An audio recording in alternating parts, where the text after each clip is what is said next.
All right. Welcome everyone to today's event. My name is Dan Bostrom. I'm the Rails Member Engagement Manager. The event today is the My Library is Online Roundtable Canva for Libraries. And this event is part of a series that we are doing to help libraries do their own design. A huge part of the My Library is campaign is giving libraries the skills that they need to do their own marketing, their own advocacy, telling their story in the best way possible. So we know that not everyone uses Canva or uses the same product in how they do their design. So we do have another one of these events coming up in August, which I'll share in a second. Okay, here's what today is going to look like. Before we get to our presenter, Samantha, I'm going to do kind of a very brief welcome and introduction. I want to do a little bit of an introduction to the My Library is campaign in case you're not familiar. I do want to note that the second half is going to be much more interactive than the first. We've scheduled 10 minutes in the middle there where we're going to stop the event. We're going to ask you to create something in Canva, and then we're going to come back and we're going to showcase what you've created. Personally, I've never done something like this before, so we're kind of letting you go forth and create. So we're going to see how it works. We appreciate you bearing with us. And at the end, we'll do a Q&A with Samantha. She'll answer some questions and hopefully help you get a little bit more familiar with the platform. And I'm going to have you out of here definitely by 11 a.m. So again, before we get to Samantha, I want to do just a quick overview of the My Library is campaign. We're entering year 3 of the My Library is campaign. We launched this in July 2019. And as you can see, this is our website, mylibraries.org. And the campaign has changed in a lot of ways. So one of the things we offer is we offer kind of static resources. One of the biggest thing that we do is we've created these talking points, and these are available for libraries to download. They have 4 versions: academic, public, school, and special. They're also available in an annotated Word document that you can actually adapt to your own purposes. These are all available at mylibraries.org, and they're wonderful and easy to use. We also have an interactive blog, and you can actually post your own blog or story. So if you have an L2 account, just log in to mylibraryis.org, then click on the blog story link. There should be a link to add your blog post on there. Stories will post automatically, but blog posts are scheduled by Rails staff. Those can be on any different type of topic. They can be on a project that you worked on in regards to campaign, some sort of advocacy campaign or marketing, the way that you marketed summer reading, how you developed a marketing plan, something like that. We want to hear from you. We want to hear the real life examples of what you are doing to tell your story in the library. If you want to catch up on what is happening with the My Library is campaign on a regular basis, we have a newsletter. It comes out every first Monday of the month. It contains links to campaign materials, blog posts, resources. If you look on our About page, you'll find a subscription link. So check that out, and you can add your email address there. I mentioned this event earlier. This is the next My Library is Online Roundtable, and it's on Adobe Creative Cloud.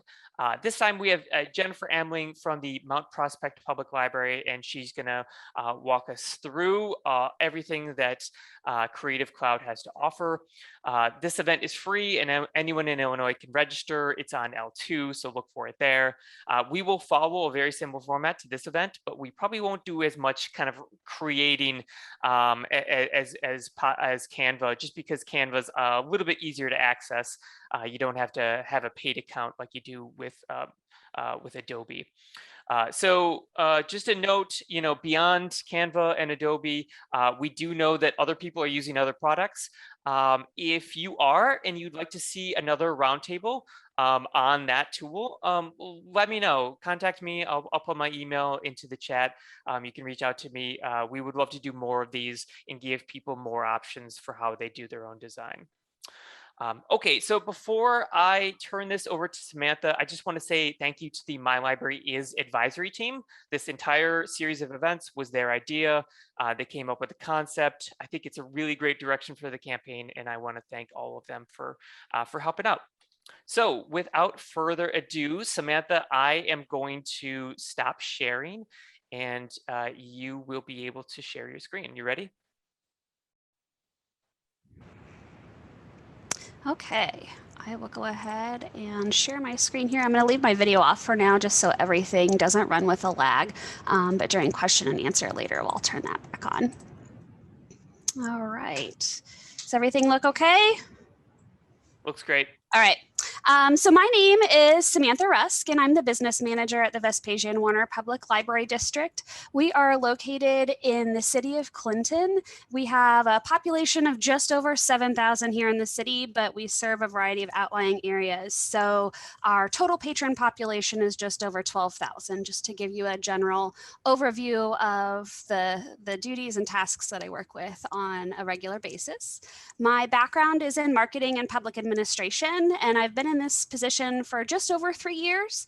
And I'm sure, like many of you, I wear several hats in this role. So I'm responsible for the library finances, the facilities, operations, grant writing, marketing, and then work on several special projects as they come up. So only about 25% of my time is spent on marketing projects. So that includes creating and scheduling social media content, designing graphics, and maintaining library signage and newsletters. So the question is how do I fit it all in with only about an hour or so a day to really devote to marketing? Canva is one of those tools that I let help me. It takes some practice, but you'll quickly settle into a routine working style. I also try to use the goal of a 30-minute flyer. So one of the best things that I found about Canva is that it is very robust, especially just with the free version, but you can dig yourself into a hole of templates and colors and choices and quickly lose an entire day just designing one graphic. So my goal is when I find something, I go with it, I move forward. Of course, some projects require more detail and more planning, but this is just my good day-to-day practice that I keep in mind. And then, of course, a couple other reminders before we dive in. Variety is key. Please don't turn everything that you're doing into a Canva graphic. Remember the saying, a picture is worth 1,000 words. And lately I found that a simple photo of an example of a program craft or a flyer that is with somebody, a real picture, performs better on social media than a graphic that I've created on Canva. So keep it fresh and keep it exciting. And also, one last thing, you are your own worst critics. You will see here on the screen one of the first flyers that I created after I started here. I look back and I cringe on a lot of the work that I've done. But if you look at this flyer, does it get the point across? Yes, it's got all of the information that our patrons would need. Do I think it's very pretty now that I look back on it? Absolutely not. But it was a great program, well attended, and everybody had a great time. So just remember, you're just trying to communicate a message. So keep it simple. All right, so I'm going to pop out of here. And like you can see here, this is actually just something done straight in Canva in the program. So they've got a variety of templates available for presentations. You can download as a PDF or again, just present straight from the web browser if you are here. I'm going to switch over. This is the home page here that you'll see when you enter the Canva platform. And it gives you, if you know exactly what you're trying to do, you can start with a variety of templates here in the middle or sizes. It gives you an option to see some of your previous designs if you're working straight from something you've started before, and then also gives you a little preview of a couple of different options. These options down here change and grow with you depending on your habits and what you typically create. So I'm going to start today with this veggie party template, and I'm just going to show a couple of the functions and features here of Canva before I turn everybody loose with that prompt that we'll provide later. So as you can see here, this is the editor. There's a toolbar over here at the left. It has templates, elements, uploads, and so on. Remember, don't get overwhelmed. So as I scroll quickly through this template list, you can see that these are just categories. And then there's several template options behind them. You'll notice as I'm hovering that several of them or many of them say that they are free. And then you'll find others that have a little crown on them, which means that they're a paid template that you would need the pro version for. One of the things after I chose this template that I found, you can see they've used a couple of elements that are already built in. So elements is just the term for your shapes, your graphics, all of the things that you actually put onto your graphic or your flyer. So you can see here that this template has actually used a circle element. One of the tools that I like to use, especially if I'm using a bold, bright background, is the transparency tool, which is always up here in your right. You can click that and make things more opaque or more transparent, depending on your needs. Of course, one of my favorite things is the undo button. So you click that and it will go back to exactly where you were before. You can zoom in to look at things up close if you need to, and zoom out as well. If you click this percentage button, you can get to the exact size that you want, or click fit and it'll take you right back to where you were. You can also click this grid view button, which I love if you're working on a multi-page document to see everything all at once.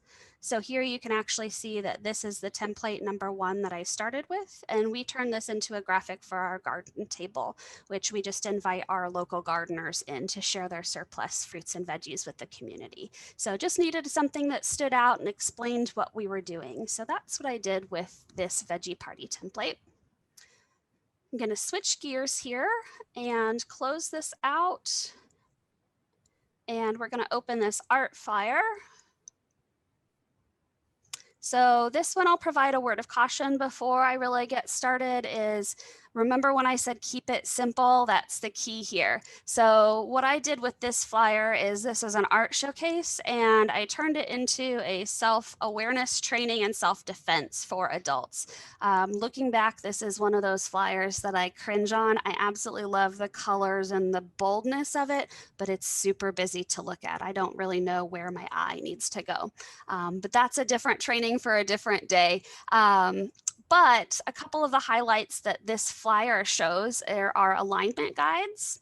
If you scroll in, or even if you're just zoomed out, you'll notice if you try to move something, if you hover on it and click on it, if you start to move it around, you'll start to notice little pink bars.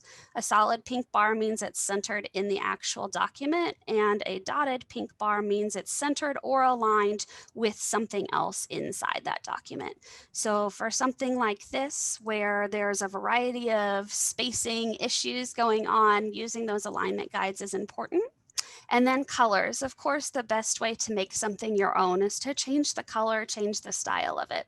So as you can see here, this one was originally pink.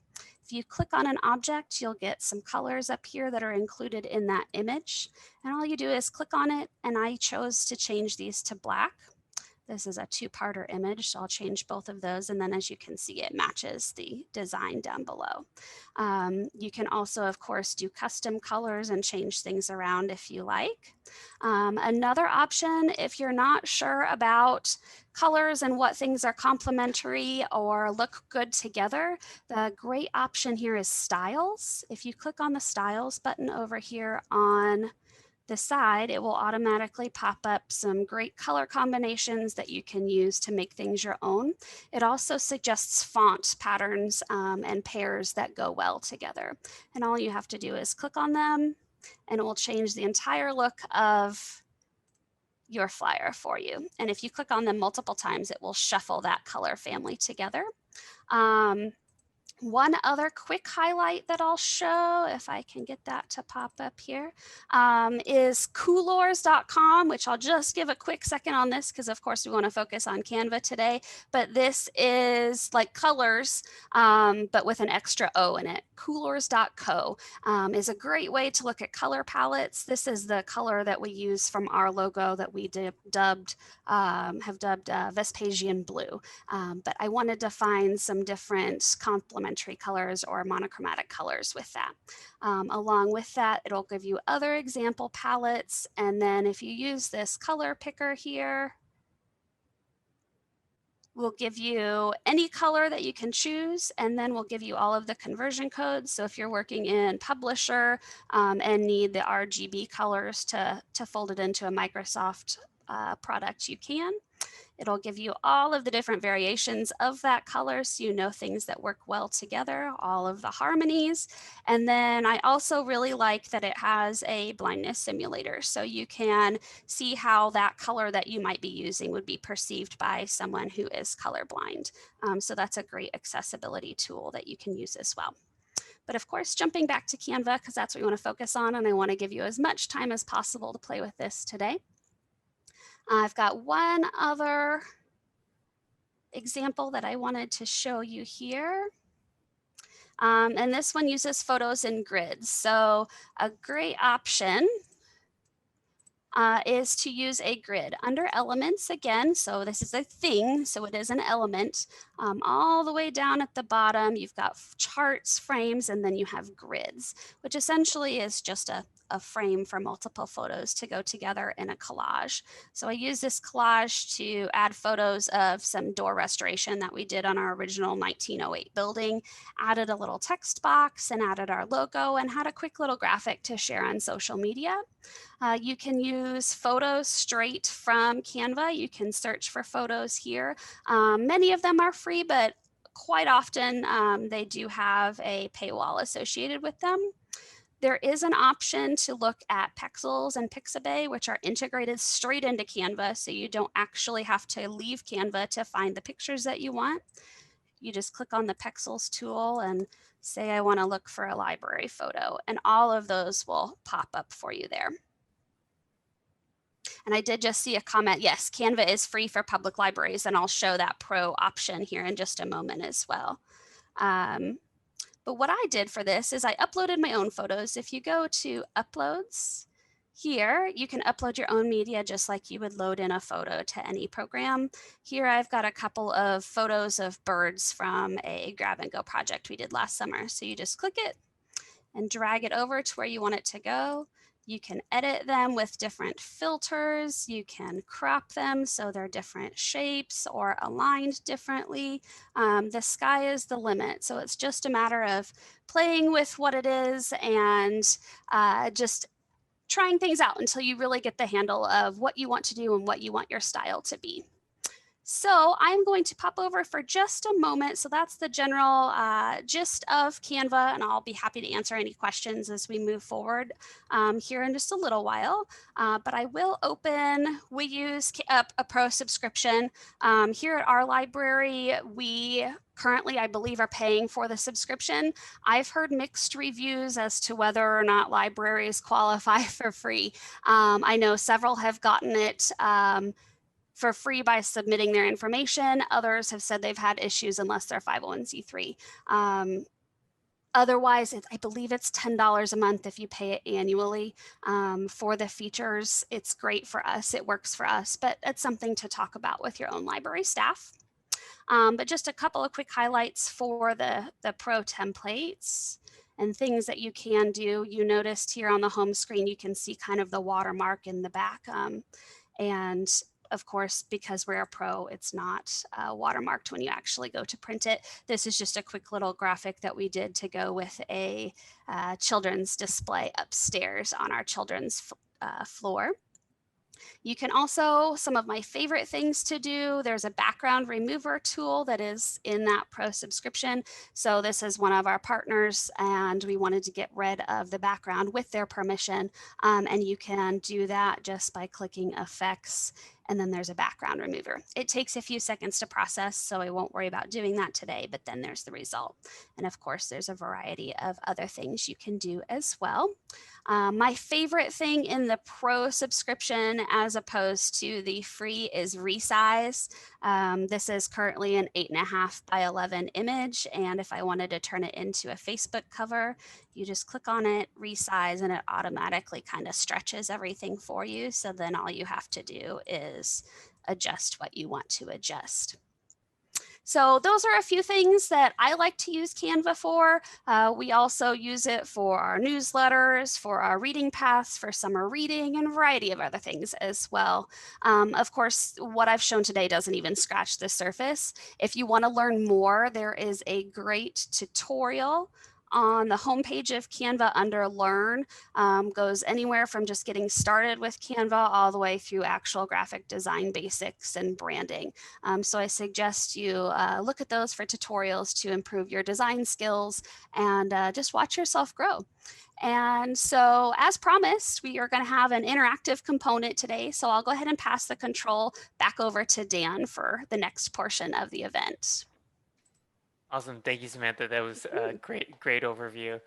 And I really appreciate that person's question about whether the pro version is free, because I've heard mixed things as well, and I'm not totally sure what the answer behind that is.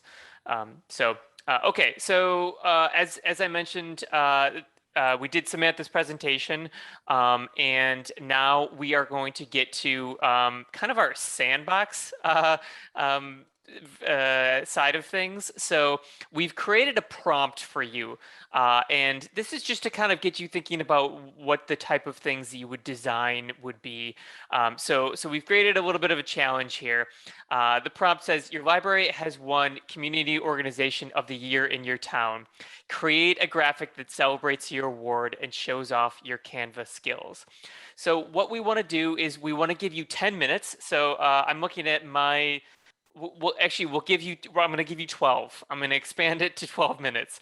So by 10:35, we want to have everyone come back. So we're going to send you to Canva to design something. If you don't want to design something, maybe you can look through some of your designs that you've created in the past, if you've done that before, or if you don't want to design something in Showcase, just go to canva.com and play around. We want to get you kind of thinking about, oh, how could I use this? What would I use this for? So in the meantime, it's going to be quiet. I'll put myself on mute. We'll put ourselves on mute, and you can play around with it. And then we're going to come back at 10:35, and we're going to at that point we'll go to our show and tell where you can showcase. We're going to let you share, unmute yourself, and share some of the things that you've created. Okay, so 10:35, come back here, and we will get started. Good luck.